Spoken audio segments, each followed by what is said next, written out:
discounts by also bringing in your used items for store credit or cash on the spot. Play it against sports at 48th and Vine. Gaina Trucking is hiring CDL Class A and B drivers. Their strong team culture makes it not a job, but a career. Gaina Trucking offers health, vision, and dental insurance, 401k with company match, an employee assistance program, and other bonus programs. Build a better career today with great team culture at Gaina Trucking. Learn more and apply today at GainaTrucking.com. Attention! Acres is cutting interest rates and offering great deals below market value on the largest selection of used inventory in the nation. For a limited time, Acres is offering interest rates as low as 2.9% on our late model John Deere ag equipment. Acres' low interest rates, along with our below market prices on select John Deere used planters, tractors, sprayers, and combines, makes it a great time to upgrade your equipment for the 2025 season. Visit acres.com for details. That's AKRS.com. Offer ends May 31st, 2025. Subject to approved financing. Offer may change at any time without notice. The electrical workers of Local Union 265 are now hiring licensed journeyman electricians from $32.50 to $42.50 per hour with paid benefits. And if you're looking for a new career, they're hiring apprentices at $19.50 per hour with paid benefits. Call the office at 402-423-4497 to apply. Start your electrical career today. If you're a veteran, our nation has created a wide range of benefits to thank you for your service, but it can be difficult to navigate the process of determining eligibility, filing claims, appealing decisions, and securing the benefits you've earned. Speak to your county veteran service officer or the Nebraska Department of Veterans Affairs State Service Office to see what's available to you and your family. These services are 100% free, so visit veterans.nebraska.gov today. Sponsored by the Nebraska Department of Veterans Affairs, aired with the Nebraska Broadcasters Association and this station. Rashawn Jackson here for Bauer Underground, who has been serving local contractors and utility contractors all across the state since 1997. When you see the black and white trucks, you know the baddest dudes in the business have arrived. Bauer is currently looking for equipment operators, laborers, diesel mechanics, and aerial linemen. Join the brotherhood built on hard work, authentic people, and pedigree of success. Bauer, a family-friendly company who reminds you, go Big Red! Your possibilities are endless at Doane University. Discovering your life's passion is easier with options, and that's what Doane offers students. Rooted in liberal arts, you can choose from undergraduate and graduate programs, all delivering real-world experience. At Doane, we take a personal approach to education, giving you the guidance you need to own your future. It's not just our innovative learning, it's the feeling of being surrounded by possibilities that makes you different. Apply today at doane.edu/apply. When daily energy fades and your drive just isn't what it used to be, Game Day Men's Health helps you step back into top form. Game Day Men's Health is one of the country's fastest growing clinics, and they focus on men's wellness, providing customized solutions with professionalism and privacy in mind. Testosterone optimization, weight management, vitamin injections, and shockwave therapy are just a few of the many things they offer. Restore your energy and rediscover confidence with the help of Game Day Men's Health, because every man deserves to feel his best every day. Visit them online at GameDayMen'sHealth.com today or in person at one of their 2 locations in Omaha. At Raising Cane's, we focus on being the best at one thing and getting it right every time, which is why every chicken finger meal we serve is marinated, hand-battered, cooked to order, and made just for you. Quality isn't complicated, and our menu is proof. Raising Cane's chicken fingers, one love. Skip the line and order with our app or online. Jumpstart your summer to the max. Walk into any Max Tan in Lincoln and get a $5 standing tan session or a $5 red light wellness booth session. Your summer tan starts today with $5 sessions at Max Tan with 3 Lincoln locations.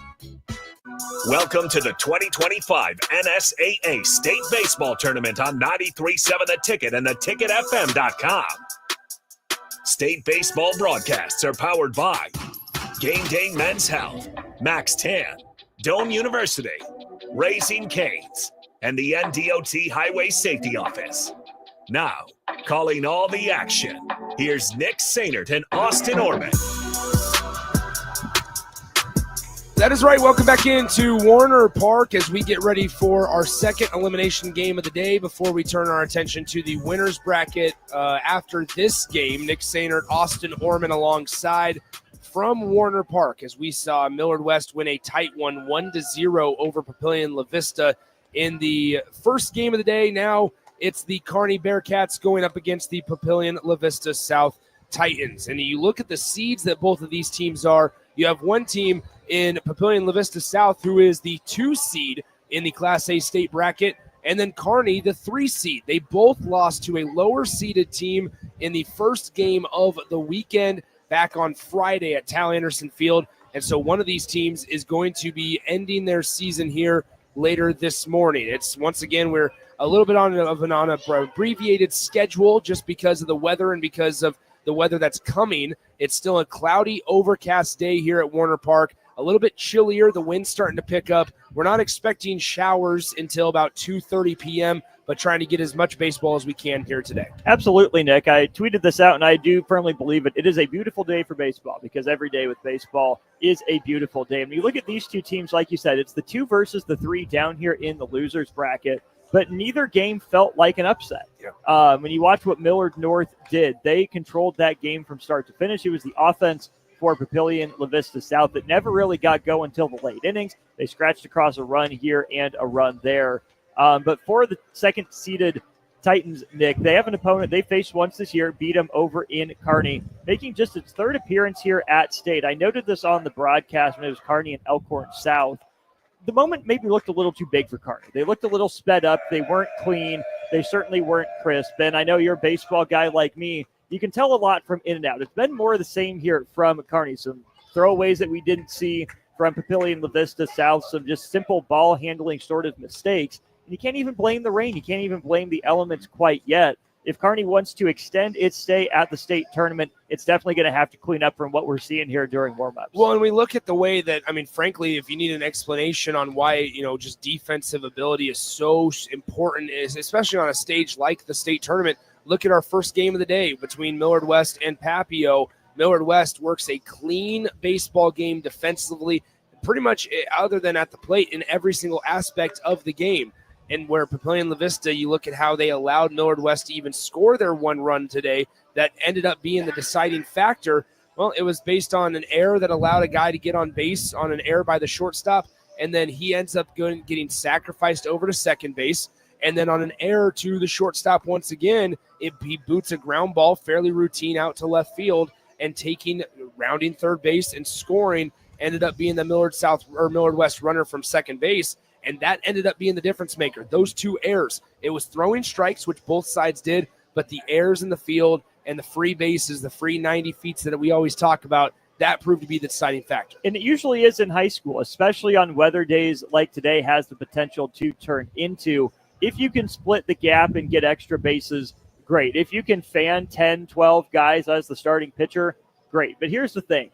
Whether you're talking Class A, B, or C baseball in the state of Nebraska, the more you limit your mistakes, the cleaner that you're able to play. At the very least, the longer you hang in the game. At the most, you win a game by doing the fundamental things well that lead to those big things, including big innings or shutdown innings, depending which side of the ball you're on. It's going to be interesting, too, Nick. Both of these lineups, I know we'll get to them here in just a minute, but they're pretty much the same. So for all these guys, that sticker shock of, oh, my goodness, we're in the state tournament, the state shouldn't be too big for these guys anymore. They have a game under their belt. They've had a couple days off to think and reflect on what it's going to be. So we'll see how both these teams handle this moment of win or go home. Both groups have concluded their in and outs. One last thing that I will say is the field looks really, really good here today. The grounds crew did a nice job of rushing after the game and trying to figure out a way to get the game ready to go for the next 2 teams on deck, in this case, Papillion La-Vista South and the Kearney Bearcats. Papio South's going to be in their home black uniforms, while Kearney is wearing their nice powder blue look here this morning. The other thing that I will also add is we got started, and frankly, an hour and 44-minute long game is exactly what we needed today. As you're trying to get so much baseball in, the way that Papillion La-Vista and Millard West first game of the day went, it starts off on the right foot at least. Now we'll see if we can continue that here. We're going to just jump right into play. And let's do this. Let's take a quick 30-second break. Come back. We'll set the scene ahead of Papillion South and the Kearney Bearcats here on 93.7 The Ticket. At Raising Cane's, we focus on being the best at one thing and getting it right every time, which is why every chicken finger meal we serve is marinated, hand-battered, cooked to order, and made just for you. Quality isn't complicated, and our menu is proof. Raising Cane's chicken fingers, one love. Skip the line and order with our app or online. Back to the 2025 State Baseball Tournament on 93.7 The Ticket and theticketfm.com.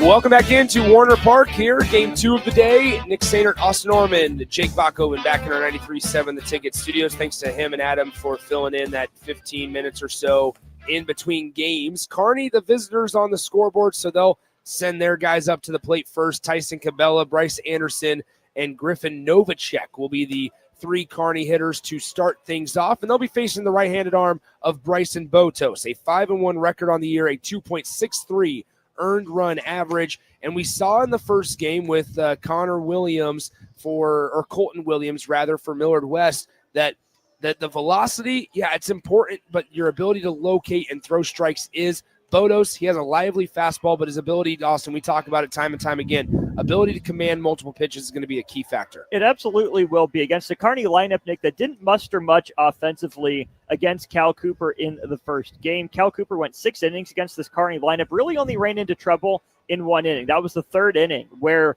9-hole hitter that day, Jake Bosshammer, led things off with a double. Cooper would walk the bases loaded before Griffin Novacek and Bryce Anderson went down on a strikeout. So if you're Kearney, understand how Botos wants to work. What does he have command of? What is he controlling? Target the pitch that he doesn't have. When he brings it, see if you can capitalize, because Kearney didn't muster much in that first game. It doesn't always take much, but when you have an opportunity like Kearney had, you have to maximize it. The wind blowing at a decent clip from right to left here, right center field. The flags are planted out there. It's going towards the left field wall. 3:15 down each line, 4:02 to straightaway center field with that green batter's eye behind the center field wall. And we are underway with a fastball up way out of the zone by Bryson Botos, the Papillion La-Vista South pitcher, as he gives Tyson Cabela a 1-0 pitch here. Quickly, the offering on 1-0 is blown away, ball 2. So Bryson Botos, a 5-1 record on the year, a 2.63 earned run average.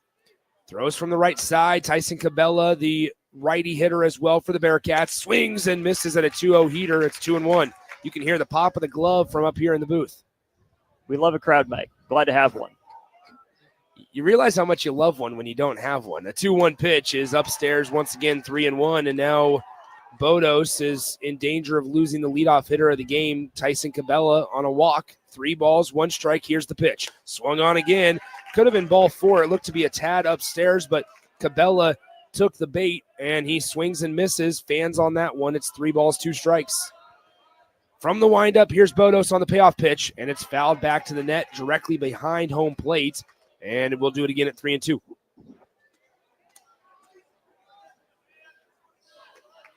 Botos is clearly amped up, Nick. That fastball has some real life to it. Botos, the 3-2 offering. This one skied high. It's going to stay in the infield. Botos is calling off his catcher, and he's going to make the catch. So Botos, the pitcher, retires the leadoff hitter, not via a strikeout, but from a fly out. It's an F1 on the scorebook, and it brings up the designated hitter, number 20, Bryce Anderson. Anderson on the season, 405 hitter, 32 of 79 at the plate. He does have 1 long ball on the campaign. Here's the first pitch, just outside, 1-0. A way to certainly abbreviate and alleviate any pitch count discussions. Get on top of hitters early on, as now it counts evened up at 1-1. Friday, the conversation was a little different, Austin, to where it was, okay, you'd have Saturday and Sunday to rest. Now, though, as the 1-1 pitch is upstairs, it's 2-1. It's now the conversation's different. It's how do we manage our guys, our arms on the mound, to where they can come back Wednesday or Thursday if needed. Well, not Thursday, but Friday if you make the state championship games. And that'll be something to watch for Kearney throughout this one, Nick. They threw 4 guys in their opening round loss to Elkhorn South. 2 balls, 2 strikes after the foul ball to Bryce Anderson, the DH. He swings. It hits him. It's going to be, no, they're going to call it a foul ball. So they're going to say, no, rather, they're going to say that he is out. So he swung and missed. We're going to get some clarification on this. The head coach, Mark Connett, is wondering how that's not.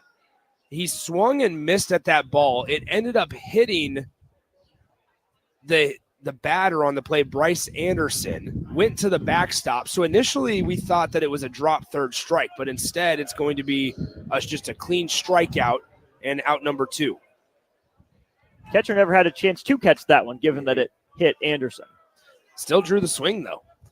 Griffin Novacek steps into the left-handed batter's box, takes strike 1 on the outer part of the zone, 0-1. Novacek getting the start in center field today for the Kearney Bearcats. The senior hits .323.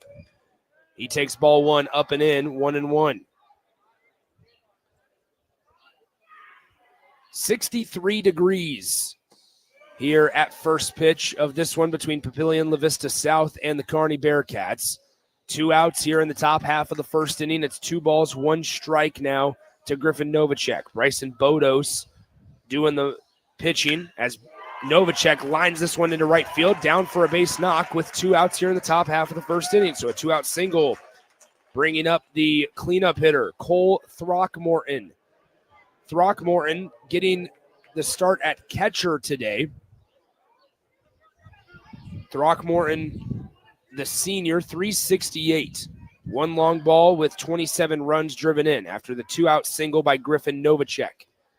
Righty-righty matchup as Bodo delivers out of the stretch. It's a breaking ball, just a tad outside, 1-0. Throckmorton had Kearney's first hit of the day back on Friday night. It was a ground rule double that hopped over the fence at Tal Anderson to left center. 1 ball, no strikes. Here's the pitch, low in the dirt. Good stop behind the dish there by Papillion La-Vista South catcher Blake Wilsey.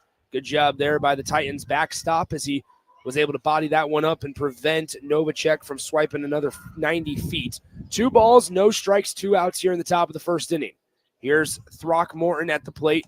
He takes ball 3 up and away, 3-0. So now you got to be real careful with Cole Throckmorton. Devin Carroll is in the on-deck circle for the Kearney Bearcats. Here's the pitch, and that's a strike, 3-1. 3 balls, 1 strike, 2 outs here in the top of the first inning. Runner on first is Griffin Novacek, who had a 2-out single to right field. As Novacek goes off before the pitcher delivers home, and he slides into second base safely. The pitcher, Bodos, had to pick over to first base, and it was an inaccurate throw by the Papillion La-Vista South first baseman, Cordell Clickingbeard, where it drew the shortstop, Griffin Minderman, off the base, and sliding in safely was Novacek. 3 balls, 1 strike, runner in scoring position, top of the first. The pitch, down Broadway. That had some life to that fastball, and now it's a full count, 3 balls, 2 strikes. Novacek on second, Throckmorton at the plate. 3 balls, 2 strikes, 2 outs. The pitch swung on and missed. It's in the dirt. They'll apply the tag for out number 3. A nice job by Papillion La-Vista South defensively, and Bryson Bodos on the mound working around a 2-out single, and they get the Kearney Bearcat cleanup hitter down on strikes. We go to the bottom of the first inning. Still scoreless. We see Papio South for the first time when we come back on 93.7 The Ticket. Your possibilities are endless at Doane University. Discovering your life's passion is easier with options, and that's what Doane offers students. Rooted in liberal arts, you can choose from undergraduate and graduate programs, all delivering real-world experience. At Doane, we take a personal approach to education, giving you the guidance you need to own your future. It's not just our innovative learning, it's the feeling of being surrounded by possibilities that makes you different. Apply today at doane.edu/apply. I got to see my brother get married. I would have missed my dad's birthday. Because I wore my seatbelt, I had the privilege of being part of his special day. I got to go home and see my family again. Does it click yet? Brought to you by NDOT Highway Safety Office. I would have never had the chance to see my daughter become a doctor. I was able to go to my brother's graduation. I wouldn't have adopted my first pet. And then it clicked. My seatbelt saved my life. Does it click yet? Brought to you by NDOT Highway Safety Office. Back to the 2025 State Baseball Tournament on 93.7 The Ticket and theticketfm.com. We are back here at Warner Park for the Class A State Baseball Tournament. It's an elimination game between Papillion La-Vista South and the Kearney Bearcats. The Bearcats got a 2-out single in the top half of the frame, but nothing came of it after a nice strikeout by Bryson Bodos there. Here we see Papillion La-Vista South for the first time, who lost to 7-seeded Millard North 5-3 on Friday, and they're going to be sending up Griffin Minderman, Emmett Minderman, and Danny Wallace due up here in the bottom half of the first. Nonoff on the bum for Kearney. He was the first reliever after Owen Waha went 4 innings plus. Nonhoff did a good job limiting damage, got a couple sacrifice outs before getting out of the inning.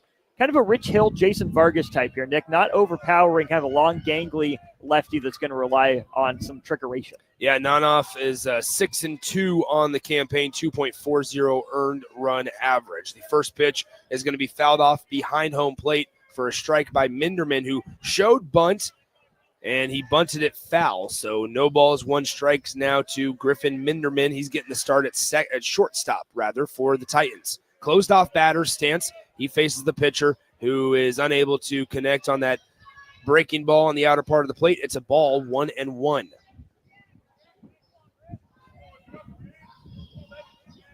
One ball, 1 strike, working out of the windup, Nonhoff. The breaking ball right back at the glove of Nonhoff, who reaches his leather out and stabs that leather out of the baseball out of the air for out number 1. A line drive right back to the pitcher's mound. Nonhoff able to grab it out of the air, and that's out number 1. It's allowed out to the pitcher. Hey, look what I found. So now that brings up Emmett Minderman. Minderman grounds the first pitch of the at-bat to the shortstop. He fires over to first in time. Nice strong throw by Bosshammer over at short, and that is the second out of the inning on a 6-3 ground out. So nice job so far by Derek Nonhoff. Been competitive in the zone through just 4 pitches, but it's resulted in 2 outs here in the bottom half of the first inning. And now Danny Wallace, the center fielder, wearing number 2, steps into that right-handed batter's box. The first pitch, the at-bat, is in there for a strike, 0-1. Nick, we saw Tal Anderson with the wind going from left to right, maybe blowing into right center or down the first baseline. Not a lot of defensive changes. Looks like Kearney has their fielders better positioned with that wind blowing pretty much straight in from right, maybe a slight cross breeze. 1 ball, 1 strike coming up. 2 outs here in the home half of the first inning. Danny Wallace up at the plate for the Titans of Papio South. Wallace on the year, a .280 hitter. 1 home run, 10 runs driven in. He swings and misses at a breaking ball, and it's 1 ball, 2 strikes. 1-2, 2 outs here in the home half of the first here at Warner Park. Out of the windup, here's Nonhoff, the pitch on 1-2. Just outside, 2-2. The lights are turned on for obvious reasons here on a very cloudy day for baseball. 2 balls, 2 strikes, 2 outs, the pitch. And that is just low out of the zone, and it works it full. 3-2 to Danny Wallace, the 3-hitter in the Papio South lineup. Wallace has now seen more pitches than the previous 2 batters combined here in the bottom of the first. Wallace, the righty. Nonhoff, the pitcher. The southpaw. The pitch on 3-2. A breaking ball, skied high, shallow right center field. The right fielder races over, has it with 2 hands for out number 3. So both sides work a scoreless first inning of work. We go to the top of the second. 0-0 your score. Kearney up to bat when we come back in 30 seconds. At Raising Cane's, we focus on being the best at one thing and getting it right every time. Which is why every chicken finger meal we serve is marinated, hand-battered, cooked to order, and made just for you. Quality isn't complicated, and our menu is proof. Raising Cane's chicken fingers, 1 love. Skip the line and order with our app or online. Back to the 2025 State Baseball Tournament on 93.7 The Ticket and theticketfm.com.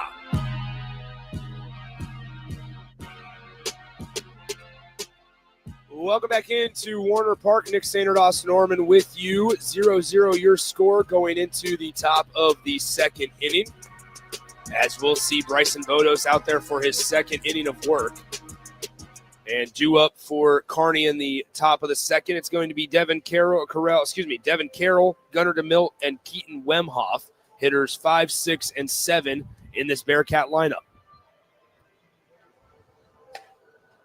Bodos worked around a 2-out single in the top of the first inning that the runner eventually got to second base. But he was able to strike out Cole Throckmorton, the cleanup hitter for the Bearcats, to end the first inning.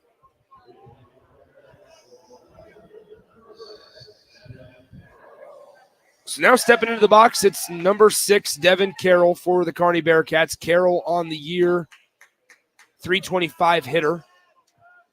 He watches the first pitch go by on the outer part of the zone for a strike, 0-1. Carroll hits from the left side. The pitch from Bodos, down the middle, 0-2. Quickly, 0-2 before you could even blink, and Bodos right back up on that rubber, ready to fire.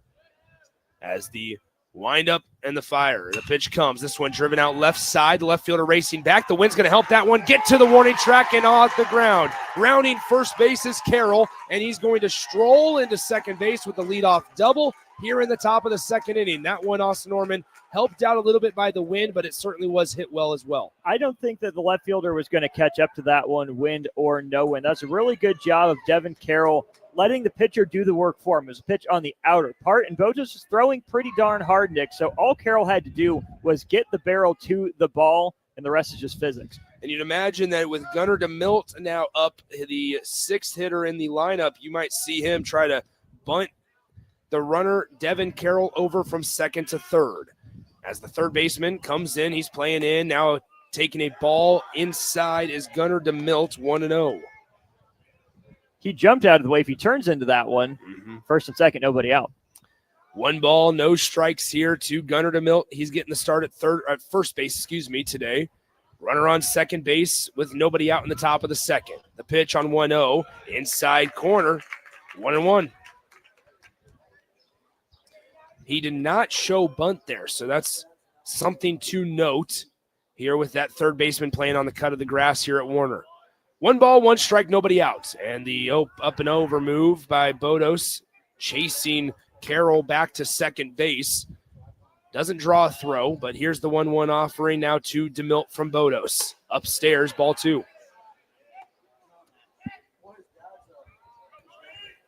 2 balls, 1 strike, nobody out. Top of the second, 0-0, still your score as the shortstop works the runner at second. The 2-1 offering is up and away, ball 3.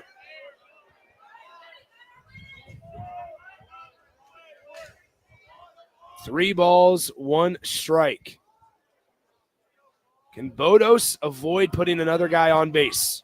No, he cannot. It's ball 4, and now runners are on first and second base with nobody out as the bottom 3 in the order. Keaton Wemhoff comes up to the plate, the second baseman, and you feel like you have to try to figure out a way to move guys over. Station-to-station baseball here if you're the Kearney Bearcats. They did not do that in their third inning against Elkhorn South. Here in the second, a great opportunity in front of them. They're showing bunts, pulling back, taking, called strike 1 is Keaton Wemhoff, the second baseman, number 8 for Kearney. Wemhoff, the junior, hits just a tad over 100 at the plate. He is came into the state tournament 5 for 48 on the year. Perfect time to do your job as he stabs at that one. Does not get the bunt down. They backpick the runner at first and in time for the out. A great job by the catcher behind the dish for Papio South, Blake Wilsey. He fired it over to the first baseman, Cordell Clickenbeard, and they get the backside runner at first down and out on the back pick. So now 1 out, and now 0-2 is the count to Wemhoff at the plate. As that ball gets back to the backstop, it bounces high in the air, and taking third base is Devin Carroll. And so once again, 2-3 on the putout. Great job there by the tandem of Wilsey and Clickenbeard. As now 1 ball, 2 strike to Keaton Wemhoff with 1 out. The infield will come in at the cut as the pitch to Wemhoff. Outside, ball 2. If you're Wemhoff and you can continue to extend this at bat, that's a win. Now you're also looking for something in the air, Nick, with the infield in. Keaton Wemhoff at the plate. Swings and a miss. And that is strike 3 for Keaton Wemhoff. He fans at a fastball that was up and out of the zone, and he goes down swinging for out number 2. And so not only did that at bat end in a strikeout, but it also did not get both guys over 90 feet. So now runner at third base with 2 outs. I will say with Bodos, he's got to be careful. He's got to make sure he comes set for a second before delivering and lifting that leg towards home. You don't want to balk in the runner from third if you don't come set for at least 1 full second. There he takes a little more time. The pitch in there for a strike. It's now 2 balls and 1 strike to Jake Bosshammer, the shortstop for the Bearcats. He had a double against Elkhorn South. Here's the pitch from Bodos. In there for a strike. We're even 2-2. That was a breaking ball. You could see Bosshammer's knees lock up. 2 balls, 2 strikes, 2 outs, top of the second inning. The leading run is 90 feet away at third base for Kearney. The 2-2 pitch. This one hit well out to left field. The left fielder races over, hauls it in for out number 3. So Kearney, they threatened once again in the top of the second inning. They had runners at first and second with nobody out, and they get nothing. Papio South will bring their hitters 4, 5, and 6 up to the plate in the bottom half of the frame. We'll step aside, come back in 30 seconds. I got to see my brother get married. I would have missed my dad's birthday. Because I wore my seatbelt, I had the privilege of being part of his special day. I got to go home and see my family again. Does it click yet? Brought to you by NDOT Highway Safety Office. I would have never had the chance to see my daughter become a doctor. I was able to go to my brother's graduation. I wouldn't have adopted my first pet. And then it clicked. My seatbelt saved my life. Does it click yet? Brought to you by NDOT Highway Safety Office. Back to the 2025 State Baseball Tournament on 93.7 The Ticket and theticketfm.com.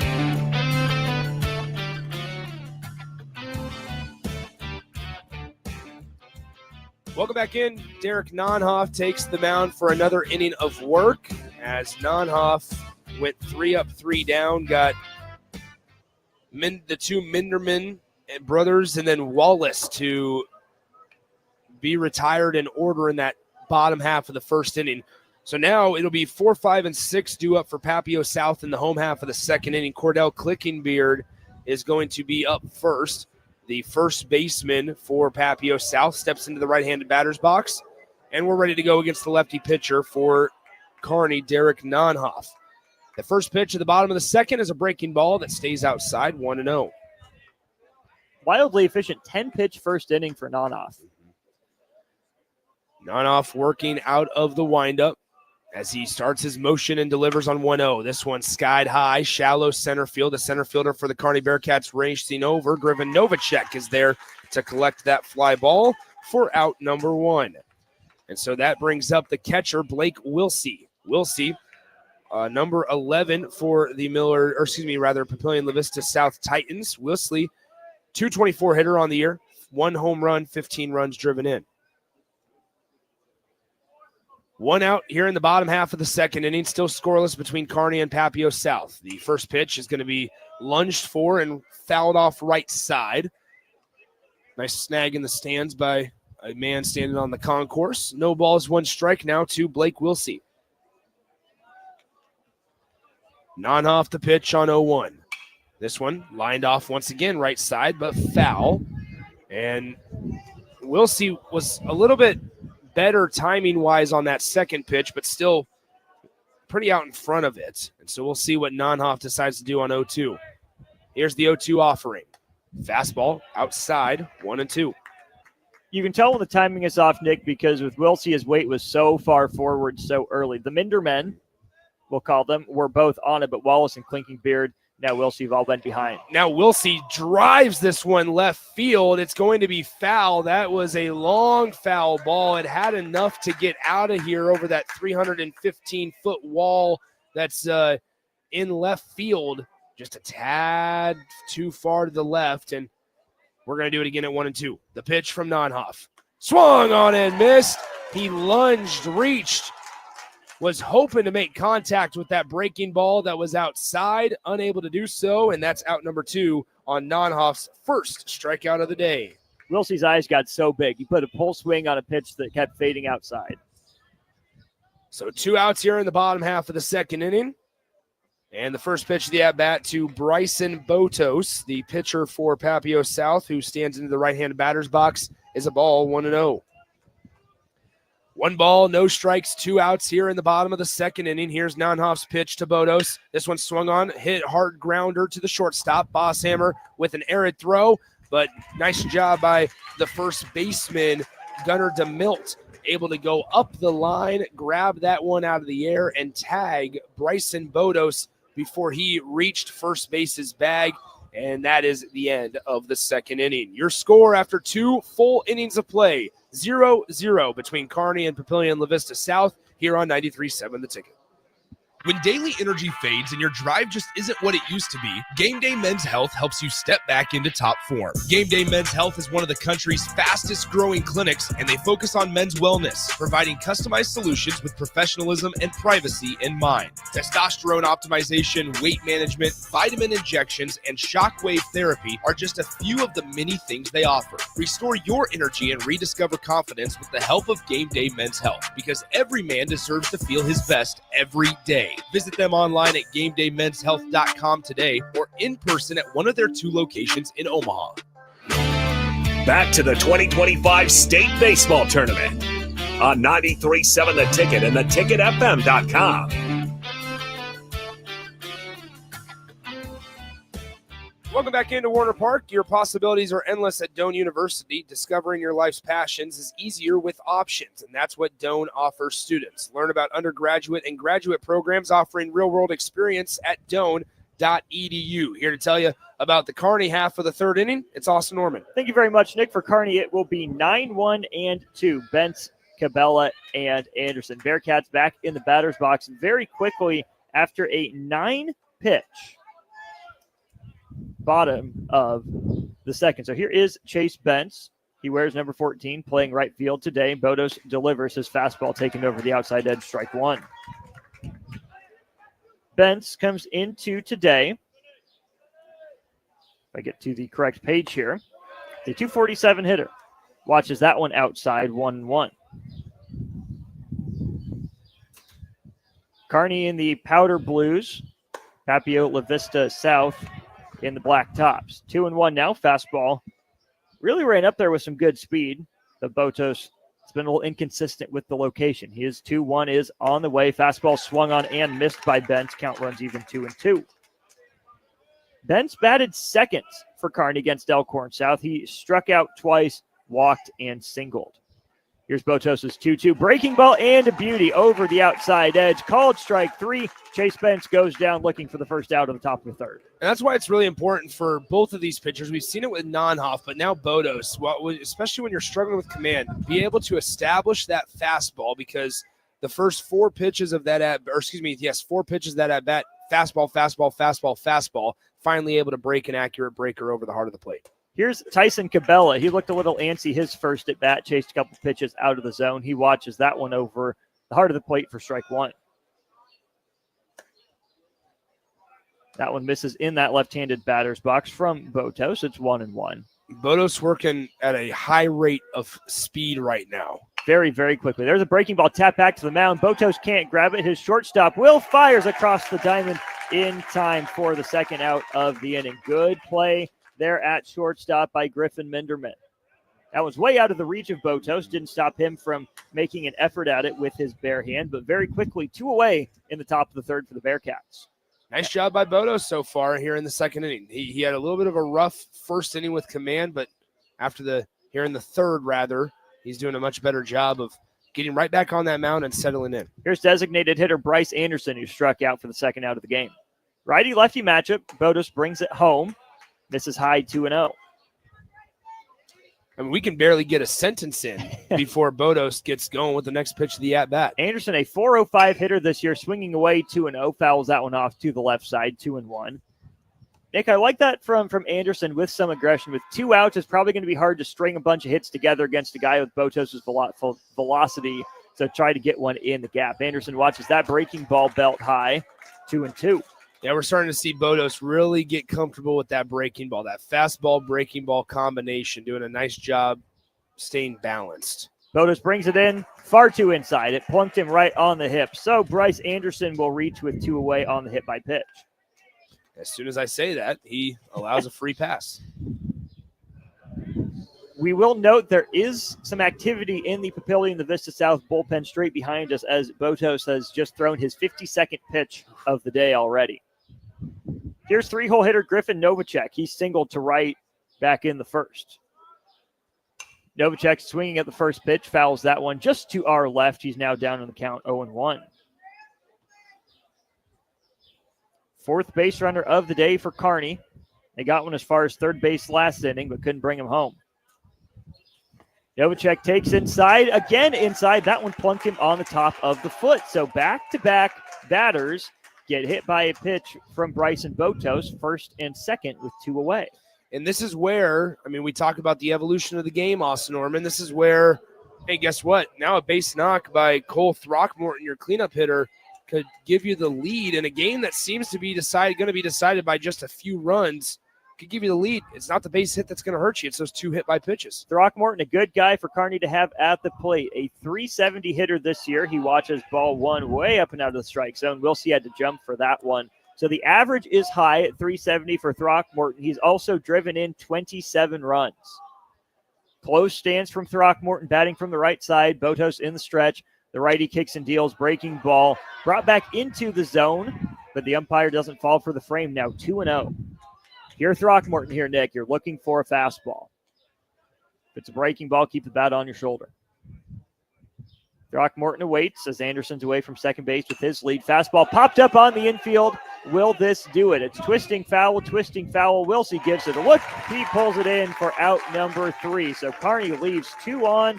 They do not turn the back-to-back hit by pitches into any advancement. Still no scores. We head to the bottom of the third. Kearney and Papillion La-Vista South. The Titans coming to bat after this on the ticket.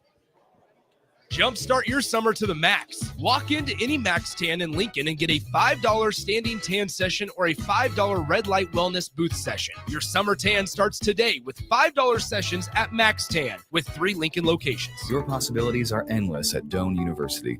Discovering your life's passion is easier with options, and that's what Doane offers students. Rooted in liberal arts, you can choose from undergraduate and graduate programs, all delivering real-world experience. At Doane, we take a personal approach to education, giving you the guidance you need to own your future. It's not just our innovative learning, it's the feeling of being surrounded by possibilities that makes you different. Apply today at doane.edu/apply.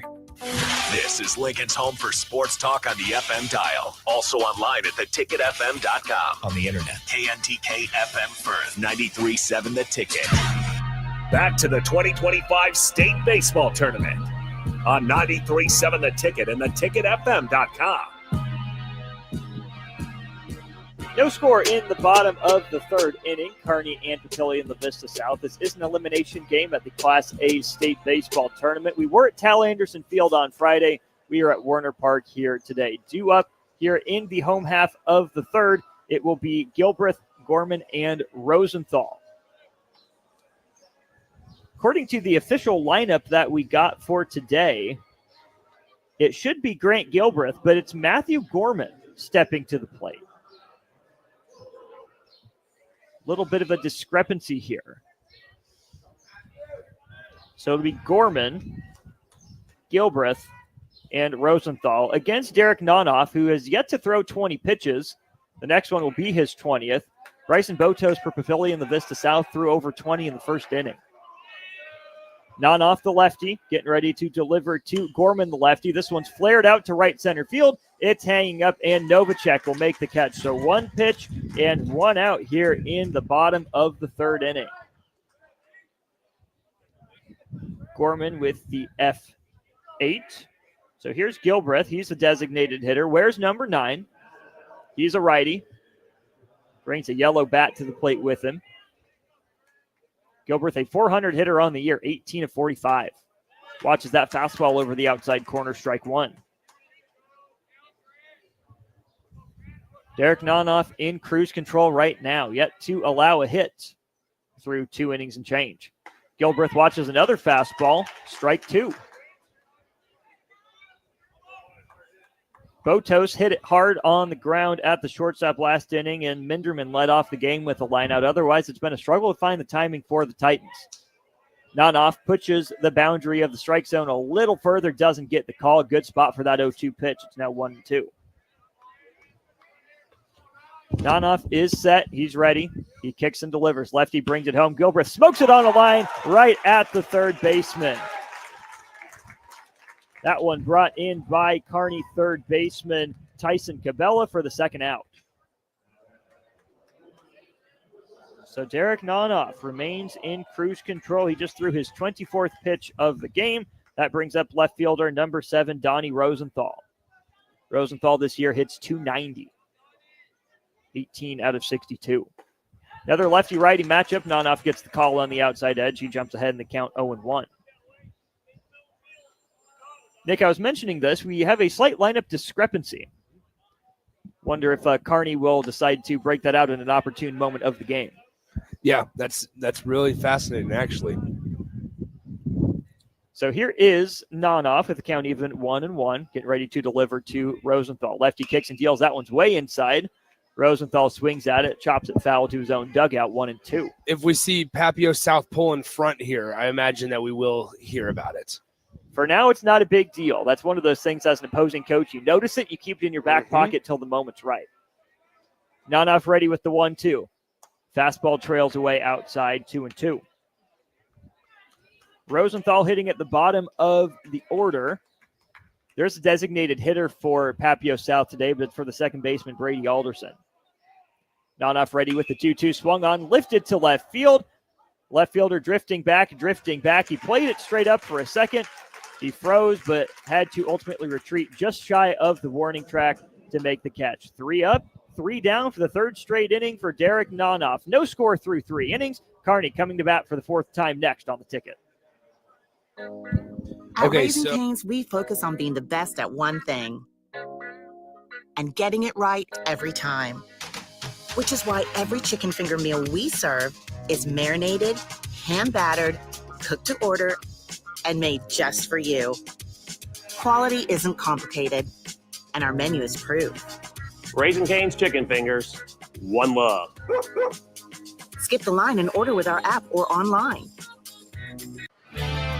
Back to the 2025 State Baseball Tournament on 93.7 The Ticket and theticketfm.com.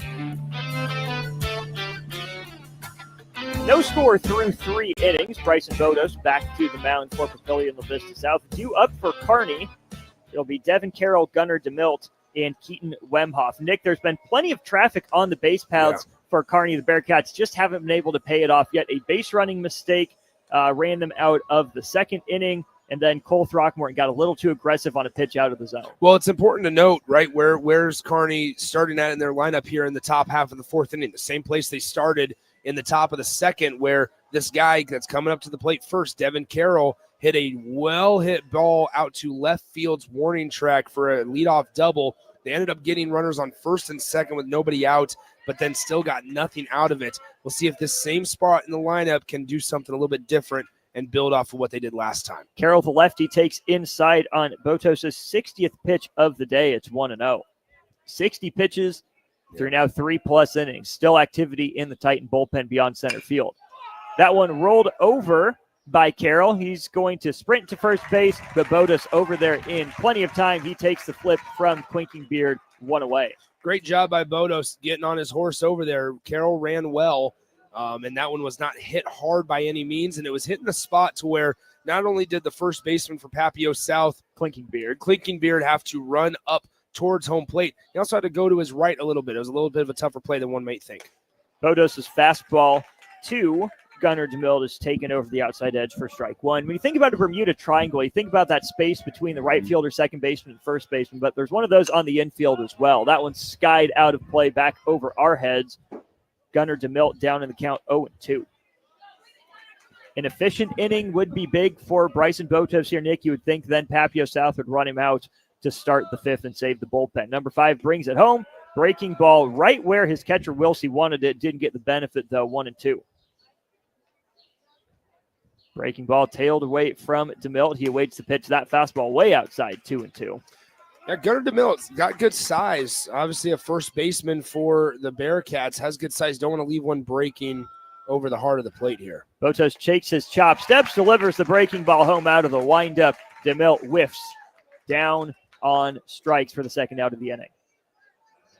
That brings up Keaton Wemhoff. Wemhoff struck out in the second. That came right after he failed to get the bunt down, and DeMille got picked off first base. Wemhoff, a 104 hitter coming into the state tournament, watches the fastball sail by outside, 1-0. Powder blues for Kearney, black tops and white pants for Papio South as Botos misses again on the outside, 2-0. It's a really good, from a spectator standpoint, a really good view of just the colors popping off the baseball field here. That breaking ball skips up there now, 3-0. I'd assume the bat is on the shoulder here for Wemhoff. Yeah. I still have a bit of a bone to pick with both Papio and Millard North for wearing black in their first round matchup. Not how I would have drawn it up, but to each their own. The 3-0 from Botos. Misses, ball 4. Now we will 4-pitch walk for Wemhoff. We will say that on that note, I mean, there's a lot of superstition in baseball. There is. And so, here's the thing is the only instance that I could not blame them. I mean, I can get mad at them. We can get frustrated at them as a broadcaster is if each side won their district championship in those uniforms in that color, you have to wear it the first day of state. And that's where baseball is so different than a sport like football or basketball. Way more alternates in baseball for a situation like that as Bosshammer takes a ball bouncing in the dirt. He flew out to left his first at bat. Checked his swing, but not enough. Counts even, 1 ball, 1 strike. But even then, as much as we can be baseball purists and understand the superstition of the game, at some point, someone at the NSAA has got to step in and say, hey, guys, come on. Bosshammer, big cut, and a whiff. Maybe it was count 1 and 2. Maybe it was a laundry thing for Kearney. It's a lot longer of a drive. But it was the first game of the tournament. I don't know why I'm defending Kearney here. Pick over to first base by Botos. The runner, Wemhoff, back in plenty of time. Miscommunication on one of the teams? I would assume. Botos misses high, letter high with the fastball, 2-2. Kearney's done a good job, Nick, despite not scratching runs across, of running Botos' pitch count up. Mm-hmm. He said already gives a look to second base with no runner. He kicks and deals, breaking ball. Chopped toward the Titan dugout, third base side, still 2-2. There's a pretty significant speed change between Bodos' fastball when he really rears back and fires that fastball to that breaking ball. That can be really tough in the early stages of the game to be able to decipher between the two at the plate. Bosshammer waits, cut on, and missed. Bosshammer is going to run down to first base, but Wilsey fires to Quentin Beard in time to complete the strikeouts. The 2-out walk doesn't end up hurting Papio South. We head to the home half of the fourth. Still no score at Werner Park in the Class A state tournament on 93.7 The Ticket. I would have never had the chance to see my daughter become a doctor. Because my mom wore her seatbelt that day, I get to hug her when I go home. And then it clicked. Because I wore my seatbelt, I learned that one moment in time can change a person's life forever. Brought to you by NDOT Highway Safety Office. The day we were hit was the second to last day of our high school careers. We were about to graduate as best friends together. And then it clicked. Because we wore our seatbelt that day, we still get to experience life together. Brought to you by NDOT Highway Safety Office. Back to the 2025 State Baseball Tournament on 93.7 The Ticket and theticketfm.com. Austin Norman, Nick Sainer with you from Werner Park for the Class A state tournament. Elimination games here today in the morning. and early afternoon, the winners bracket games to follow. So Millard South starting to filter in out into left center. But on the field, Derek Nonoff has been cruising. 9 up, 9 down for him. He is still under 30 pitches in this one. Nick, we talk about the velocity for Boto, so you can really run it up there. The flip side of that is you get a softer tosser like Nonoff. Sometimes as a hitter, your eyes get big. You see it coming over. It looks like BP. You just can't help yourself. You swing too hard, your timing gets thrown off. Yeah, it's where location and the ability to locate multiple pitches comes into effect. I mean, we see it with Nebraska baseball pitchers too. That's what made guys like Jackson Brockett be able to go out and have some of the outings that he does. It's not because of the overpowering velocity, but the ability to locate multiple pitches is key. Here's sophomore Griffin Mendering playing shortstop, leading off the bottom of the fourth inning. He attempts to lay down a bunt. It trickles foul. Throckmorton picks it up 0-1. Okay, so not only as a Pius guy do I love seeing the bunt, I love the game within the game here because Minderman tried this at the start of the game, unable to do it both times now. He noticed that the third baseman for Kearney was playing even or behind the bag. And when you're struggling to get any sort of offense put together, what's a way to invigorate some life? Drop out a nice little drag bunt down the third base line and get to first base. Minderman way up in the box, closed off stance. He watches that one outside 1-1. I like taking a chance with the third baseman back on the first one, but now Nick, lefty on the mound, first baseman deep. Maybe you push this next one if he tries again. Minderman not bunting. He watches that one sail out of the strike zone 2-1. Because now, I mean, from a baseball standpoint, defensively, now you have to honor it, right? He tried it in the first inning. They didn't remember it. The third baseman comes in, and he's pulling back. Nonoff brings a fastball chopped in front of the plate. Nonoff to it. He has to set and fire. No, he won't. He'll keep it in his back pocket. So not an intentional bunt single, but the result is the same for Griffin Minderman. He's aboard to start the fourth for the Titans. Yeah, a little swinging bunt. We'll see what happens because now he's going to have to honor the tall lefty on the mound, that for the pick over to play first base move, but then the ability to also, maybe wreak some havoc on the base pass. Here's Griffin's brother, Emmett. He grounded out to short in the first. And Nick, harder to steal off a lefty with the deception on the move. Slower pitcher, but watch out for Throckmorton. He has a cannon. He put that on display multiple times against Elkhorn South. And you're a former catcher there as Nonoff fires low for ball 1. As much as you steal off the pitcher, you steal off the catcher, the pop time in the arm. Sure. Couple close stands here from the Minderman brothers. There's a pick over to first base. Back in plenty of time is Griffin Minderman. This is the difference. Not his best move, though. No, not his best move. You're good. And what I would also add in there is that when you're going against a lefty pitcher, you can either go off of knowing that front hip is going home or off of first movement. There's obviously a risk there with first movement, but you'd be able to get a better jump. Counts even 1-1 after the first strike of the at-bat from Nonoff.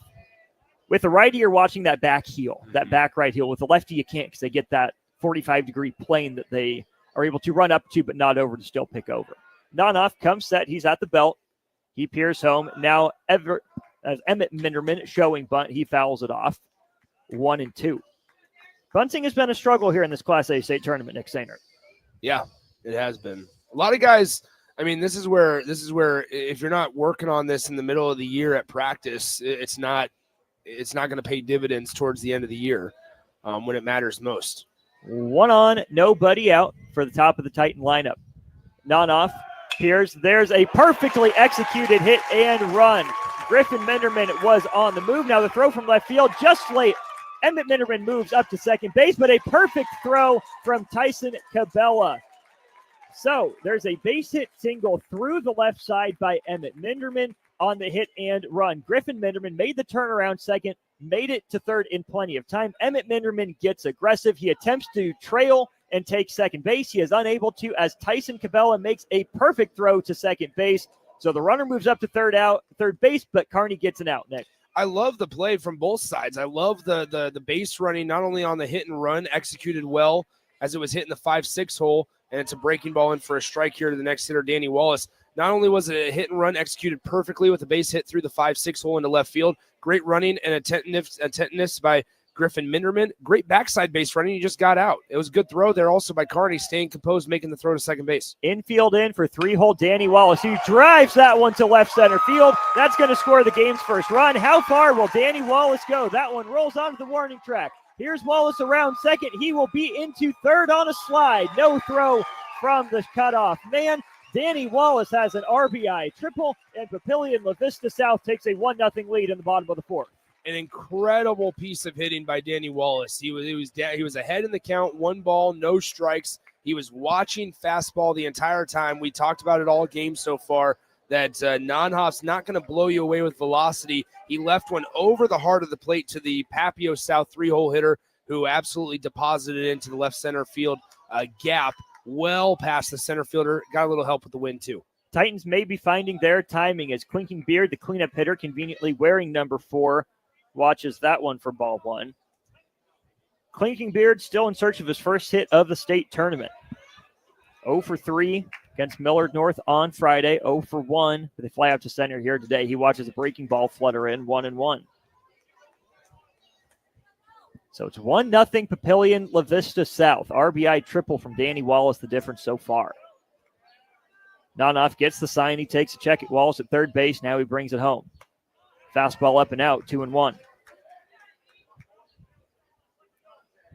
Pretty good hustle by Novacek there, Nick, but that ball by Wallace was absolutely scalded. It was going to roll for a while. So here's Nanoff, holds that ball behind his back, takes his peek over to third base. Clinking Beard, same yellow bat. Swung on and missed. Foul tip off the helmet of catcher Cole Throckmorton. Count even, 2-2. I look at tendencies and routines, especially with a swing in the moment. And early in the at-bat, Clinking Beard balanced with the bottom half, keeps 2 hands on the bat throughout the duration of his swing. There, kind of lunged out in front, left, took 1 hand off the bat, was real off balance. Nanoff, deep breath, brings it home in the dirt. Full count. If you're Throckmorton, you got us smothered here with the runner just 90 feet away.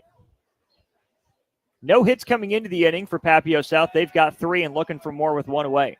Clinking Beard awaits the pitch from Nanoff. Lefty brings it home. Off the hands, foul balls, 3-2.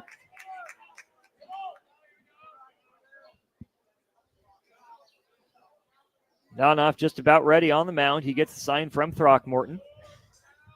Corner infielders deep now, or corner infielders even, middle infielders deep. Nanoff brings it home. That one's flared out to right field.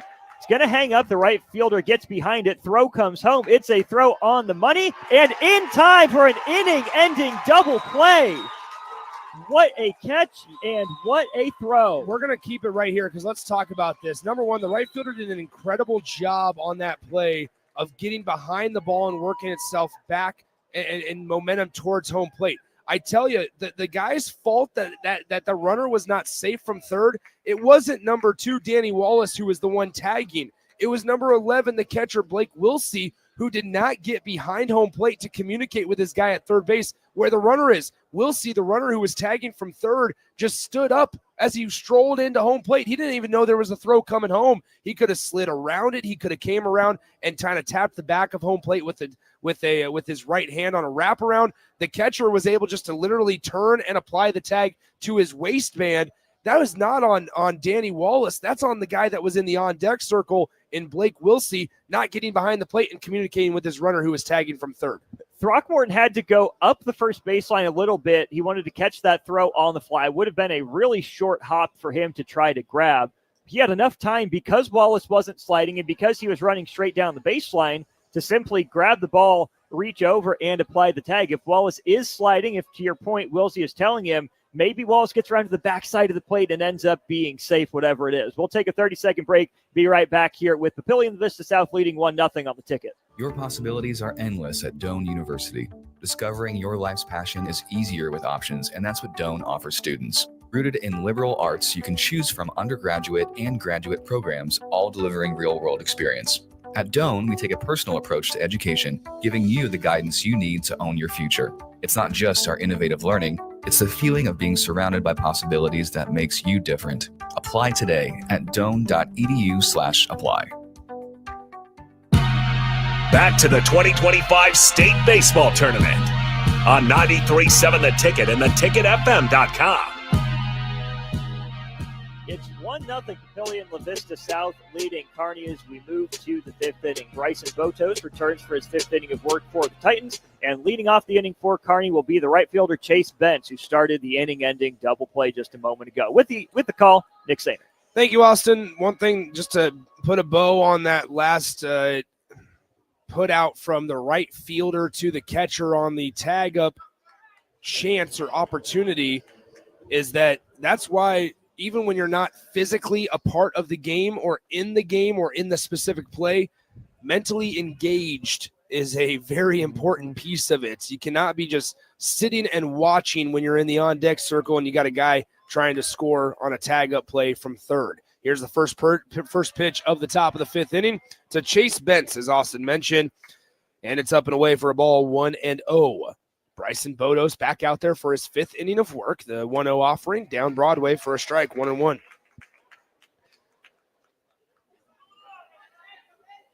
Third baseman playing about 3 steps inside the bag and right of the line down that third base foul line here onto the 9-hole hitter Chase Bentz, who fouls the 1-1 offering back to the net. 1 ball, 2 strikes. There's been some pretty consistent activity out there in the Titan bullpen, Nick, with Bodos approaching 80 pitches.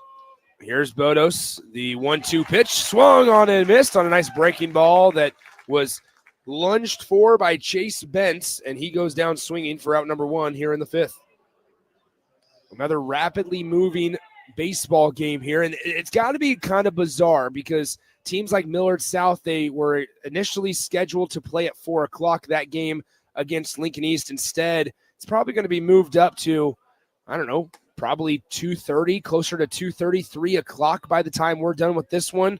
And you talk about schedules changing like that within the last 12 hours or so, it can do a number on kind of your team's just comfort level, especially on a stage like this. And with the opponent they're going to have to face, the number 1 team in the state, Lincoln East. Yeah, 2-0, the pitch to the Tyson Cabela leadoff hitter for the Kearney Bearcats. He takes strike 1 on the outer part of the plate, 2-1. Bodos ready to work once again. The 2-1 pitch swung on, soft grounder, fairly routine to the shortstop, firing over to first in time, and getting out number 2 for Papio South. Nice play. Routine play there by the shortstop, Griffin Minderman, firing it over to Clicking Beard at first base for out number 2. Here in the top of the fifth inning, that brings up the 2-hole hitter, the designated hitter, Bryce Anderson. Anderson 0 for 1 on the day. He struck out back in the first, was hit by a pitch back in the third. He's a lefty facing the righty flamethrower of Bryson Bodos, and he takes ball 1 upstairs, 1-0. 1 ball, no strikes, the pitch. Just a tad low and inside. 2-0 now. And this is where Bodos, looking back at his first 4 2/3 innings of work, he didn't do a great job of getting on top of hitters early in the count. He did a good job of not letting them get away, as we have a baseball in the field of play in center field. I think it came out of the bullpen there. They're going to go grab that real quick. But what I was going to say is here it's a 3-1 count to Bryce Anderson. Bodos delivers, and it's upstairs, ball 4. So my point's going to kind of be mute here, but what I was getting at is he's done a good job of staying competitive throughout the entirety of the at-bat. He just hasn't been able to start on top, and you look down at the pitch counts and the stark differences between Bodos and Kearney's guy as you look and say, well, there's a guy that's been able to be competitive in the zone from the start of the at-bat, and then there's the other one on the other side, in this case, Bryson Bodos, who's had to work himself back in the count quite often. We have a pinch runner here in the top of the fifth inning. I think that's Owen Waha, the Friday night starter. And it's interesting to see timings of substitutions and pinch runners. Obviously, you have the re-entering rule here in high school where guys can re-enter, so Bryce Anderson can re-enter. But with 2 outs in the top of the fifth, do you want to use that? Because you can only do it once here, as this one's going to be tapped out left side. The center fielder racing back to the warning track. The wind continued to take that one all the way back to the warning track, where in left center field here at Warner, it gets a little bit deeper, but able to haul it in for a fly ball out, and out number 3 here in the fifth inning. We go to the bottom half of the fifth. It's still a 1-0 Papio South lead. Due up for the Titans in the home half of the fifth. We'll see Bodos and Gilbreth. They're due up here in the home half of the fifth when we come back in 30 seconds. Jumpstart your summer to the max. Walk into any Max Tan in Lincoln and get a $5 standing tan session or a $5 red light wellness booth session. Your summer tan starts today with $5 sessions at Max Tan with 3 Lincoln locations. I got to see my brother get married. I would have missed my dad's birthday. Because I wore my seatbelt, I had the privilege of being part of his special day. I got to go home and see my family again. Does it click yet? Brought to you by NDOT Highway Safety Office. I would have never had the chance to see my daughter become a doctor. I was able to go to my brother's graduation. I wouldn't have adopted my first pet. And then it clicked. My seatbelt saved my life. Does it click yet? Brought to you by NDOT Highway Safety Office. Back to the 2025 State Baseball Tournament on 93.7 The Ticket and theticketfm.com.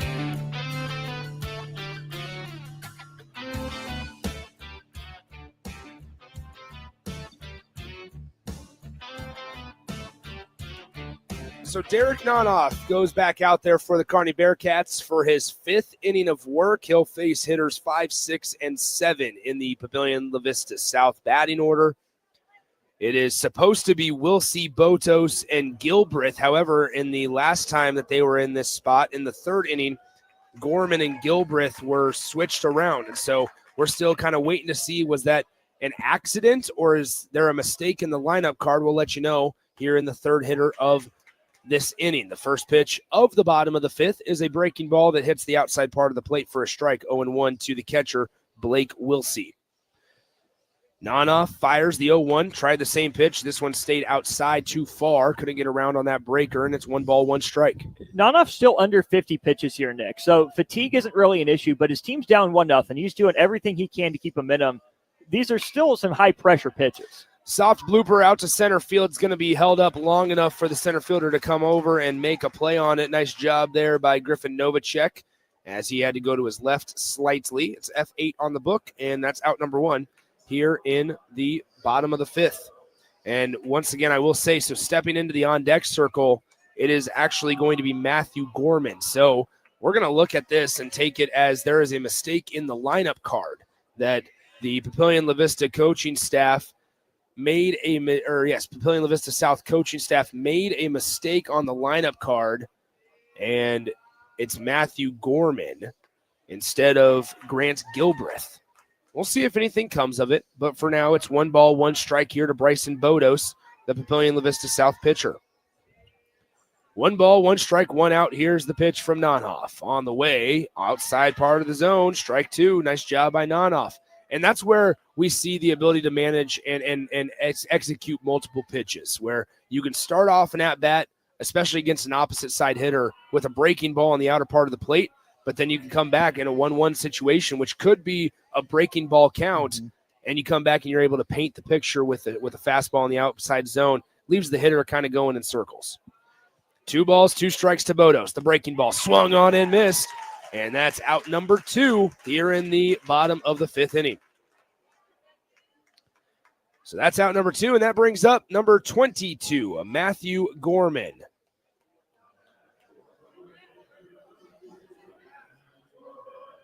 Matthew Gorman, the left-handed hitter, flew out to the center fielder last time up. The first pitch is in there for a strike, 0-1.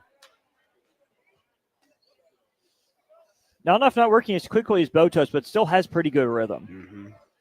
And that's where it kind of falls on the hitter at times too. Call a time, give yourself some breathers in between. Also, how about this? Bryson Bodos has worked quite a bit today. He's going to be heading out there for what we expect to be a 6th inning of work. Give him a little bit of a breather in the dugout. 0-2 pitch here to Gorman. Breaking ball hit well out to right center field, and it's going to be hauled in by the center fielder. Nice job there once again by Novacek as Kearney goes 3 up, 3 down, and Derek Nonoff continues his strong day. However, Papio South still leads it 1-0 as we enter the 6th inning of play. We'll be right back in 30 seconds here on 93.7 The Ticket. At Raising Cane's, we focus on being the best at one thing and getting it right every time, which is why every chicken finger meal we serve is marinated, hand-battered, cooked to order, and made just for you. Quality isn't complicated, and our menu is proof. Raising Cane's chicken fingers, one love. Skip the line and order with our app or online. Back to the 2025 State Baseball Tournament on 93.7 The Ticket and theticketfm.com. Give to Lincoln Day is Thursday, May 29th, and 93.7 The Ticket will be at Matt Talbot Kitchen and Outreach from 6 a.m. to 6 p.m. to help generate funds. You can give ahead at givetolincoln.com and make sure you choose Matt Talbot Kitchen and Outreach, located just north of 27th and Holdridge. Due up in the top half of the sixth inning for the Bearcats of Kearney. It's 4, 5, and 6. Throckmorton starts us off, and here's Austin Norman. Throckmorton, strikeout and a foul out today. Thank you, Nick, by the way. Botos out there for the sixth as well. Throckmorton, close stance, righty-righty matchup. Big moment in the third inning as Throckmorton fouled out with a couple runners on base. Wilsey gives that foul ball a look, and for 2 at-bats in a row, it is an F2 for Cole Throckmorton. 1 pitch and 1 out here in the top of the sixth inning. Wilsey maybe a little too excited, threw it over the head of Griffin Minderman, the shortstop. Did you guys ever throw it around the horn? I'm sure we did. I feel like this is a thing that's gotten real popular. I mean, it's always been popular, but it's like everybody does it now. Yeah, I think we just did after strikeouts. It was a situation though also to where if you made an error on it, you never did it the rest of the game. Ever again. Yep. But they just keep on doing it. Botos' first pitch of the at-bat to Devin Carroll's in for a strike. Carroll got the party started in that second inning for Kearney with a double. Botos ready. He kicks and deals. Low and in, 1-1. All right, Nick, according to my score sheet, that was Botos' 91st pitch of the game. That's an important one because now he's done for the tournament. 4 days of rest, with today being Monday, he has to take Tuesday, Wednesday, Thursday, and Friday off before he could throw again. And unless we get an entire day wiped out, Bryson Botos is done.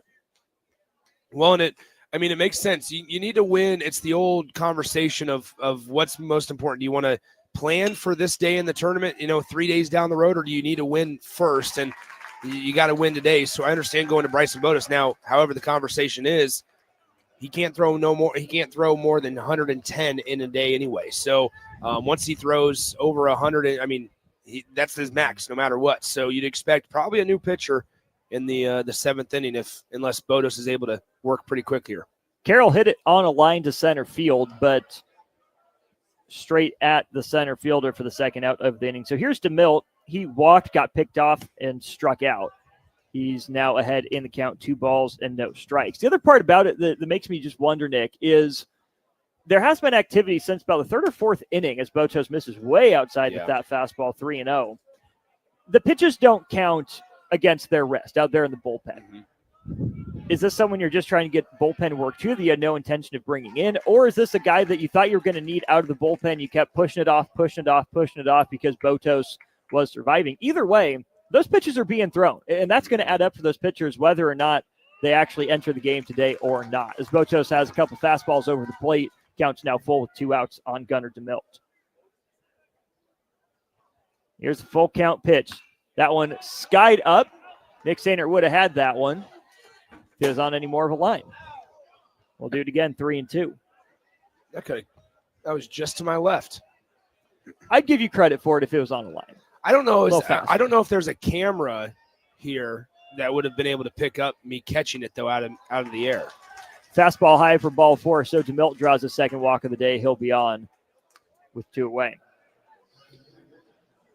Because it's a great story if we tell people that I caught a foul ball out of a press box, but there's no video proof. It's like a folk tale. We will always have that memory when it happens. Not if it happens, when it happens. That one is skied in the air, too. Looks like it's going to be the shortstop, Minderman. Wynn knocks it down. Minderman hauls it in. No damage from the 2-out walk. And Bryson Botos throws what I have as 101 pitches through 6 innings. His team leads 1-0 through 5.5 innings. The Titans looking for some insurance. Could they be just 3 outs away from surviving and advancing in the Class A state tournament? We'll tell you more about it after this on the ticket. When daily energy fades and your drive just isn't what it used to be, Game Day Men's Health helps you step back into top form. Game Day Men's Health is one of the country's fastest growing clinics, and they focus on men's wellness, providing customized solutions with professionalism and privacy in mind. Testosterone optimization, weight management, vitamin injections, and shockwave therapy are just a few of the many things they offer. Restore your energy and rediscover confidence with the help of Game Day Men's Health, because every man deserves to feel his best every day. Visit them online at GameDayMen'sHealth.com today or in person at one of their 2 locations in Omaha. Back to the 2025 State Baseball Tournament on 93.7 The Ticket and theticketfm.com. 1-0 Papillion La-Vista South leads Kearney. We're in the home half of the 6th inning. Austin Norman and Nick Sainer with you. Been a good game, been a pretty clean game. Only 1 run on 5 hits combined. Derek Nonoff returns to the mound for Kearney. I have him at 53 pitches through 5 innings. He's been efficient. It'll be Gilbreth, Rosenthal, and the top of the order here for Papillion La-Vista South. As I've mentioned, as Nick has mentioned, and it bears repeating, Grant Gilbreth is the designated hitter. On the lineup that was provided to the press box, he's listed as the 7th hitter, but he's hit 8th today. He takes strike 1 over the outside edge. It's 0-1. Wind still blowing, but slightly calmer as Nonoff ready with the 0-1. Fastball trails away outside 1-0, or 1-1 rather. Nonoff a lefty, Gilbreth a righty. Tall righty Gilbreth. Straight up stance. He watches that one outside 2-1. And Nick, I keep wondering if this is the situation. If Gilbreth reaches base, is this where Kearney maybe pulls that trick from up their sleeve? We'll see. Nonoff brings home the 2-1. Breaking ball didn't catch enough of the plate. 3-1. We've mentioned multiple times the Papillion La-Vista South had somebody working in the bullpen. It's number 14 for Papio South, Brady Palmer. He's 1-0 on the year. That one shot through the right side, Bryce Gilbreth. He has to hustle out as the right fielder, Brent, showed off his cannon earlier in the game, but it is a single. And now here does come the Kearney head coach. Looks like we're headed to the mound for a mound visit and a call to the bullpen. So Gilbreth leads off the bottom of the 6th inning with a single, and that will do it for Derek Nonhoff. He is responsible for the runner at first base, but we will tell you about the new Kearney pitcher when we return in 60 seconds here on 93.7 The Ticket.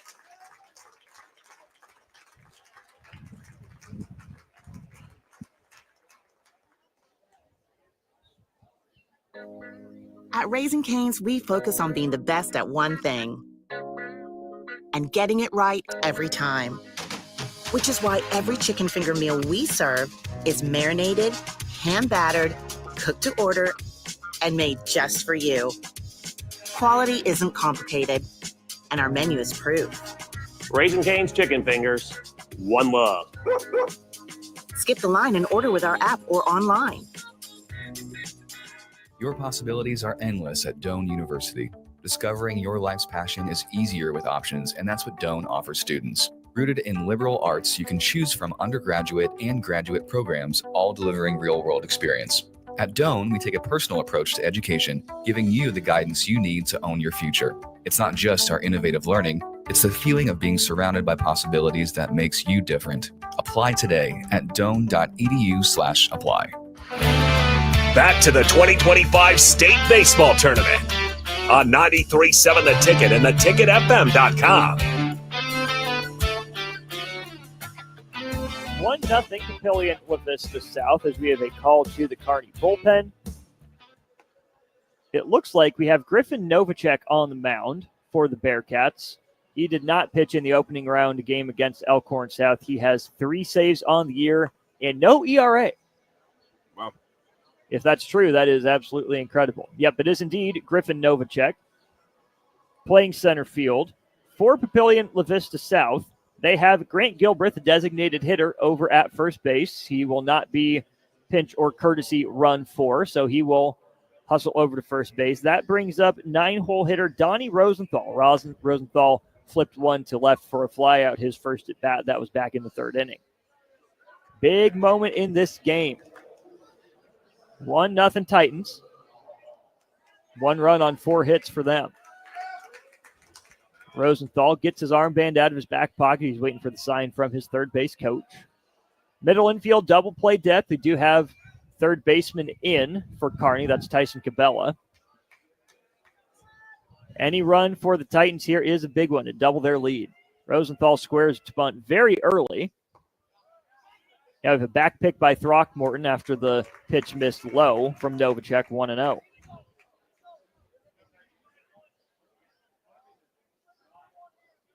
I like the decision from Kearney, Nick. Number 1, use your best guy. Number 2, go from a soft-tossing lefty to your center fielder, Novacek, and an imposing presence with a big arm.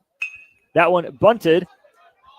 No look to third from Cabela. He'll throw it to Anderson over at first base for the first out, but job done by Donnie Rosenthal. He gets the sac bunt down. So Gilbreth moves up to second base. He's now 180 feet away for the top of the order.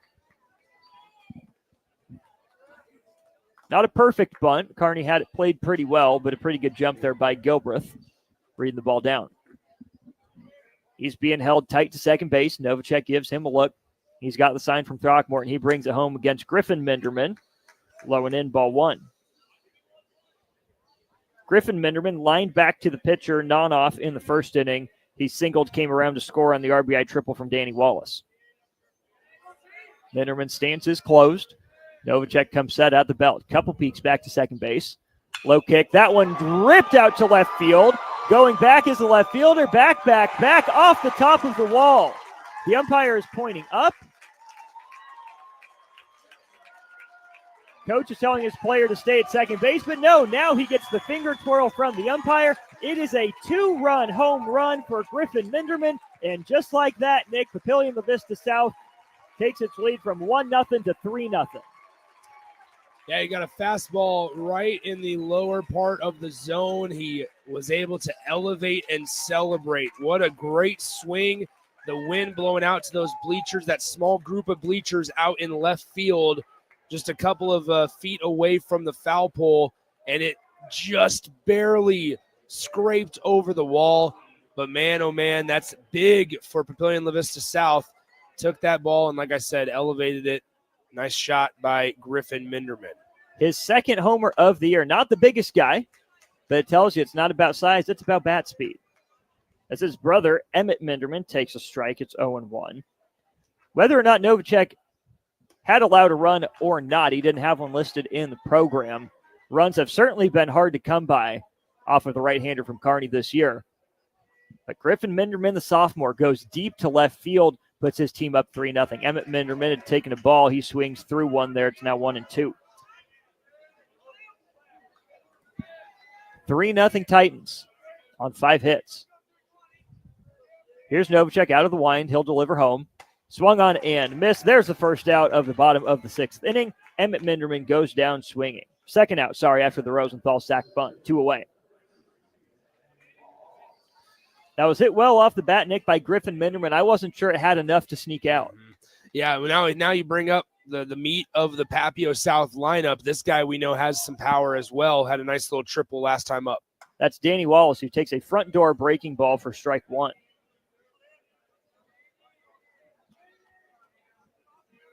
Wallace, wearing number 2, a 280 hitter this year. He's also gone deep once.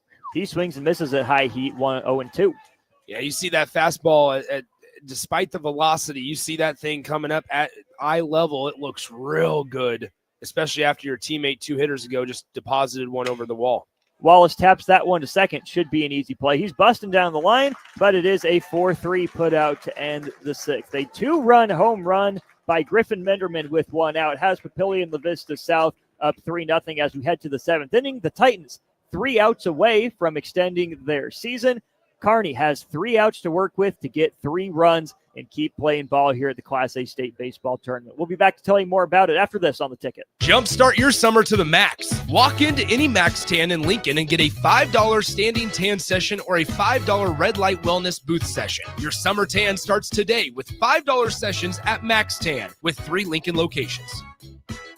I would have never had the chance to see my daughter become a doctor. Because my mom wore her seatbelt that day, I get to hug her when I go home. And then it clicked.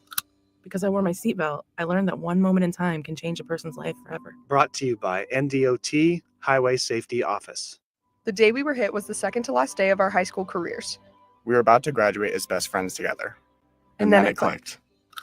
Because we wore our seatbelt that day, we still get to experience life together. Brought to you by NDOT Highway Safety Office. Back to the 2025 State Baseball Tournament on 93.7 The Ticket and theticketfm.com. 3-0 Papillion La-Vista South, the 2-seed in Class A, leads 3-seed Kearney. Bryson Botos' day is done. I have him at 101 pitches. I'm Moss Norman, by the way. Danny Wallace takes the mound for Papillion La-Vista South. He is the closer. 0-1 on the year, but 6 saves in a minuscule 1.75 ERA. For the 7th inning, Director of High School Sports at 93.7 The Ticket, Nick Sainer. Thank you, Austin. And once again, like you just said, Danny Wallace takes the bump. The right-handed thrower will face 8, 9, and 1 in the Kearney Bearcat lineup. It's Jake Bosshammer, Chase Bentz, and Tyson Cabela due up here in the visiting half of the 7th inning. 3 outs for the Bearcats to work with here at Warner Park. The winner will advance and stay alive. The loser's season comes to a close. Remember, these guys, both teams, they are the 2 and 3 seeds, so not your traditional first-round elimination game, what you would expect out of these 2 seeds. You would expect at least one of them to stay in the winner's bracket, but here you have it to where one of these seeds, one of the higher seeds, is going to go home here at the end of this inning. So once again, Danny Wallace, 6 saves on the year. The book is closed now on Derek Nonhoff for the Kearney Bearcats. He goes 5 innings of work. He allows 4 hits, strikes out 2, and allows 2 earned runs, one of those coming on that home run. Here's the first pitch of the 7th inning, low and in the dirt, ball 1 to Jake Bosshammer, the Kearney Bearcat shortstop. If you're at the bottom of this order here, Nick, your job is see pitches. Get it back to the top as quick as you can. Working out of the windup, standing on the right side of the mound is Danny Wallace. He fires the 1-0 in there for a strike, 1-1.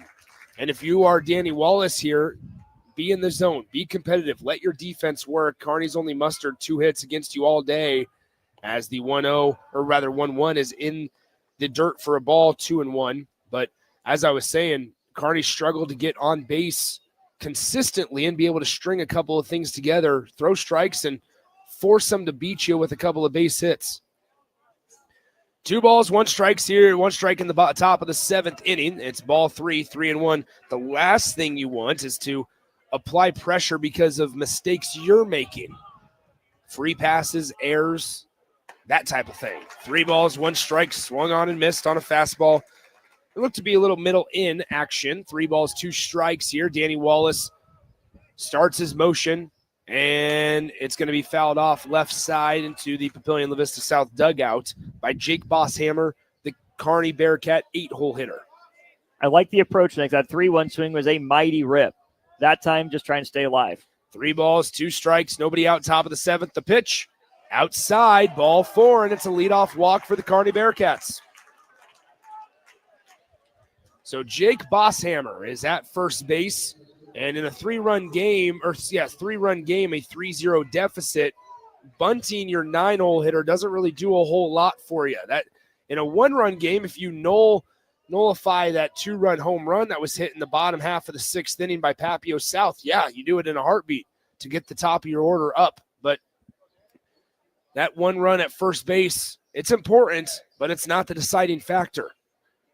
So now Chase Bentz, the 9-hole hitter, the starting right fielder, steps into the box on the year, a .247 hitter. The first pitch of the at-bat, breaking ball, and it was a beauty from Danny Wallace's right arm, and it's in there for a strike, 0-1. Papillion La-Vista South did usher a couple of guys down to the bullpen just in case. Here's the 0-1, another breaker. That one stayed up and in, 1-1 now.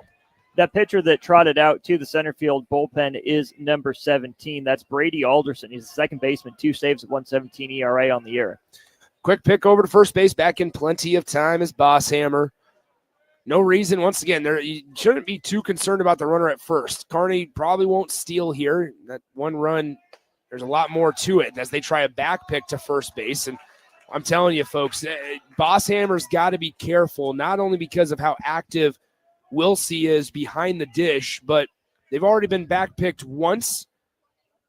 You can't get too large of a secondary lead. The 1-2 pitch here to Bentz on the way. Swung on and missed. Bentz goes down swinging for the third time today. And that's the first out of the top of the 7th inning. So now we roll the lineup over, and it's going to be the third baseman, Tyson Cabela. Cabela on the day, 0 for 3. He flew out to the pitcher to start the day. He grounded out to the shortstop 2 times in back-to-back ABs in the 3rd and 5th inning. Runner on first base is Bosshammer. The first pitch, line back to the net. Foul ball, 0-1. Nick, this is a very similar situation what Kearney had in Game 1 against Elkhorn South. Bottom of the order, got on. It was a Bosshammer double instead of a walk with 1 out. Cabela drew a walk. It was Bentz that drew a walk as the 4th batter of that frame before the middle of the order couldn't come through.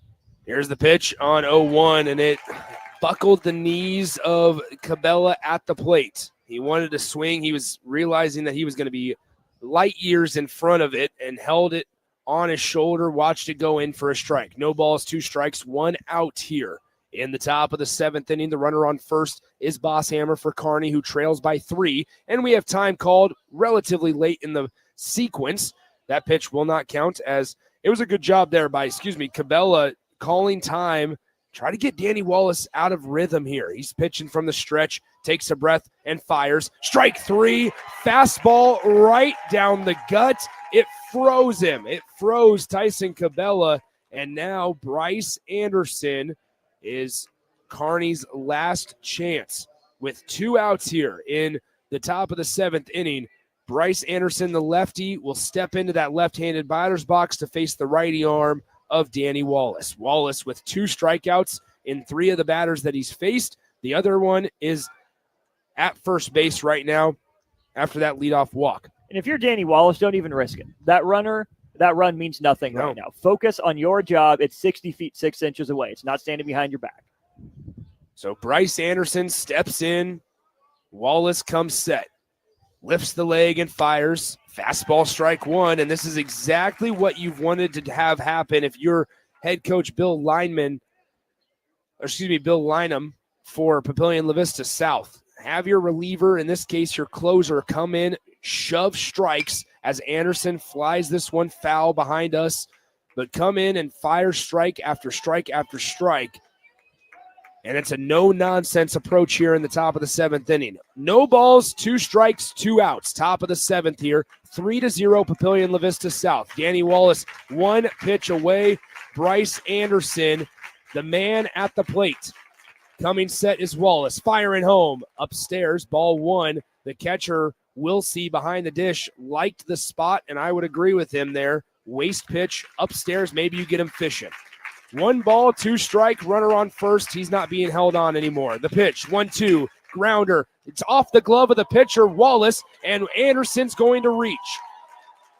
It went off the glove of Wallace, who was working to his left. The second baseman was ranging over to his right where that ground ball was going to land if it went over the glove of the pitcher, Wallace, and that vacated the 3-4 hole in the infield. And that ball bounced towards the back end of the dirt in the infield that allowed Anderson to reach first base. And now they're going to mark that as a hit, rightfully so.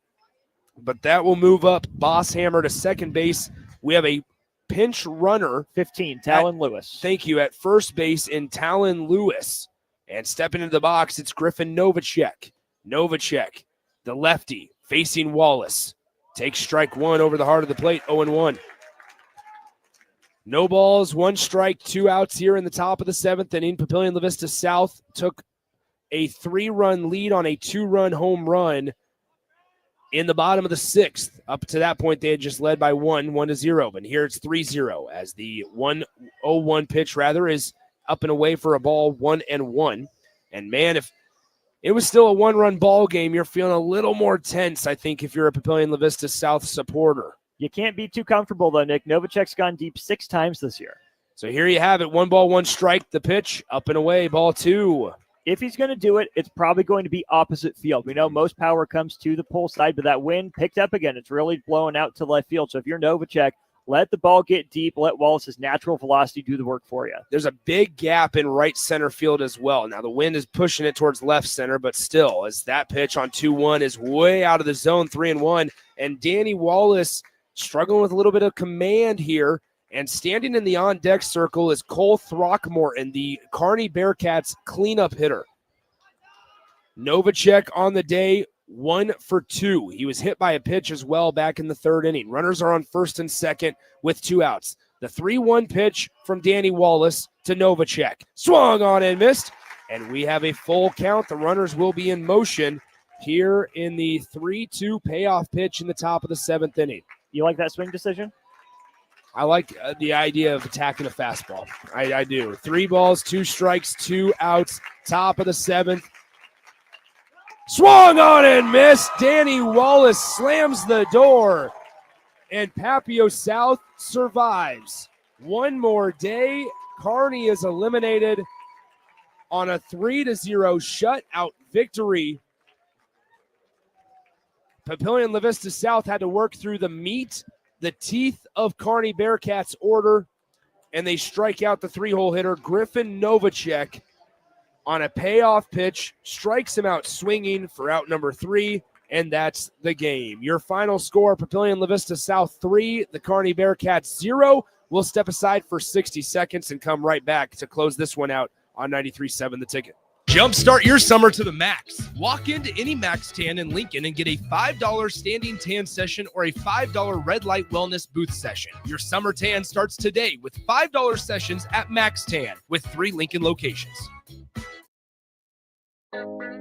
At Raising Cane's, we focus on being the best at one thing and getting it right every time. Which is why every chicken finger meal we serve is marinated, hand-battered, cooked to order, and made just for you. Quality isn't complicated, and our menu is proof. Raising Cane's chicken fingers, one love. Skip the line and order with our app or online.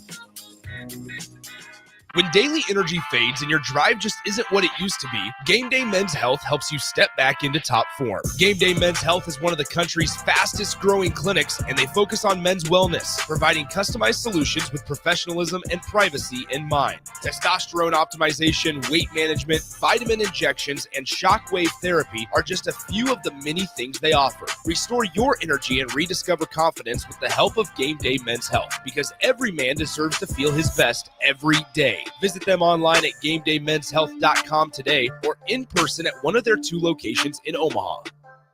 Your possibilities are endless at Doane University. Discovering your life's passion is easier with options, and that's what Doane offers students. Rooted in liberal arts, you can choose from undergraduate and graduate programs, all delivering real-world experience. At Doane, we take a personal approach to education, giving you the guidance you need to own your future.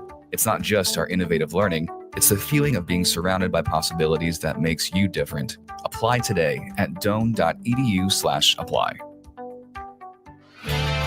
Back to the 2025 State Baseball Tournament on 93.7 The Ticket and theticketfm.com.